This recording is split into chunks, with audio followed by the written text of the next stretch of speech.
ত্রিপুরাতে আগে দপ্তরের নাম ছিল শুধু কৃষি দপ্তর। কৃষক শুধু উৎপাদনই করবে, কিন্তু কৃষকদের কল্যাণের জন্য কিছুই ছিল না।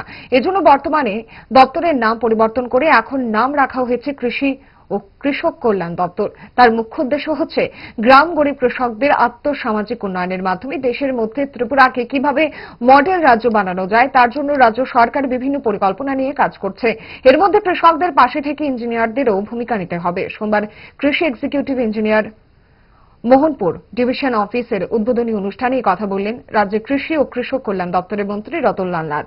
এদিন এক অনুষ্ঠানের মধ্য দিয়ে এই ডিভিশন অফিসের পথ চলা শুরু হয়। মন্ত্রী রতনলাল নাথ ছাড়া উপস্থিত ছিলেন স্থানীয় জনপ্রতিনিধি, দপ্তরের আধিকারিকগণ সহ এলাকার কৃষক সমাজ। আগে দপ্তর ছিল শুধু কৃষি দপ্তর, আমরা উৎপাদনই করব, কিন্তু যারা উৎপাদন করে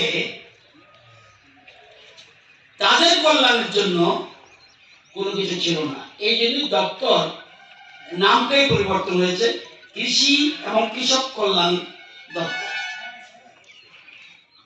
এবং আপনারা জানেন যে গ্রাম গরিব এবং কৃষকদের আর্থসামাজিক উন্নয়ন, আর্থিক এবং সামাজিক উন্নয়ন এবং এর মাধ্যমে আত্মনির্ভর করে দেশের মধ্যে ত্রিপুরা কিভাবে একটা মডেল রাজ্য হতে পারে এটার জন্য চেষ্টা চলছে।